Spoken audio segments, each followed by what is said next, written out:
Let's continue with Matthew chapter 15. Then the scribes and the Pharisees, who were from Jerusalem, came to Jesus, saying, "Why do your disciples transgress the tradition of the elders? For they do not wash their hands when they eat bread." He answered and said to them, "Why do you also transgress the commandment of God?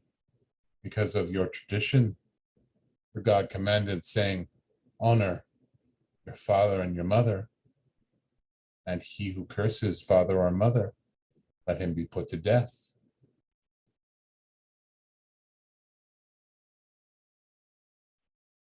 But you say, whoever says to his father or mother, 'Whatever profit you might have received from me is a gift to God,' then he need not honor his father or mother. Thus, you have made the commandment of God of no effect by your tradition. Hypocrites! While did Isaiah prophesy about you, saying, 'These people draw near to me with their mouth and honor me with their lips. Their heart is far from me, and in vain they worship me, teaching as doctrine the commandments of men.'"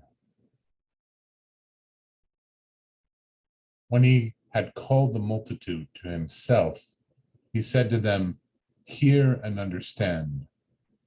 Not what goes into the mouth defiles a man, but what comes out of the mouth, this defiles a man." Then his disciples came to him and said, "Do you know that the Pharisees were offended when they heard this saying?" But he answered and said, "Every plant which my heavenly Father has not planted will be uprooted. Let them alone. They are blind leaders of the blind.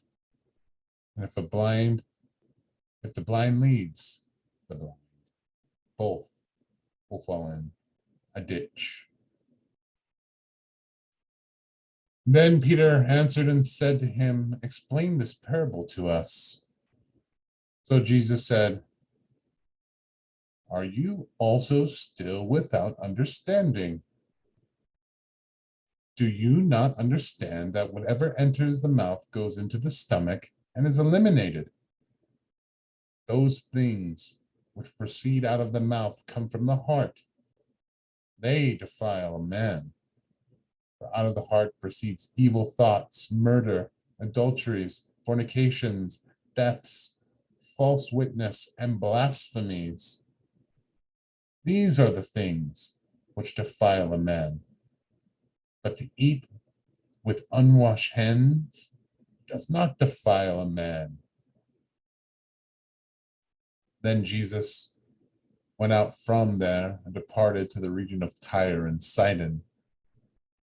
And behold, a woman of Canaan came from that region and cried out to him, saying, "Have mercy on me, O Lord, Son of David. My daughter is severely demon possessed." But he answered her not a word. And the disciples came and urged him, saying, "Send her away, for she cries out after us." But he answered and said, "I was not sent except to the lost sheep of the house of Israel." Then she came and worshipped him, saying, "Lord, help me." But he answered and said, "It's not good to take the children's bread and throw it to the little dogs." And she said, "Yes, Lord, yet even the little dogs eat the crumbs which fall from their master's table." Then Jesus answered and said to her, "O woman, great is your faith. Let it be as you desire." And her daughter was healed from that very hour. Jesus departed there, skirted the Sea of Galilee, and went up to the mountain and sat down there. Then a great multitude came to him, having with them the lame, blind, mute, maimed, and many others. And they laid them down at Jesus' feet, and he healed them. So the multitude marveled when they saw the mute speaking, the maimed made whole, the lame walking, and the blind seeing, and they glorified the God of Israel. Now Jesus called his disciples to himself and said, I have compassion on the multitude, because they have now continued with me 3 days and have nothing to eat. And I do not want to send them away hungry, lest they faint on the way. Then the disciples said to him, where could we get enough bread in the wilderness to fill such a great multitude? Jesus said to them, how many loaves do you have? They said, 7, and a few fish. So he commanded the multitudes to sit down on the ground, and he took the 7 loaves and the fish, gave thanks, broke them, and gave them to his disciples. And the disciples gave to the multitude. So they all ate and were filled. And they took up 7 large baskets full of the fragments that were left. Now, those who ate were 4,000 men, besides women and children. And he sent away the great multitude, got into a boat, and came to the region of Magdala.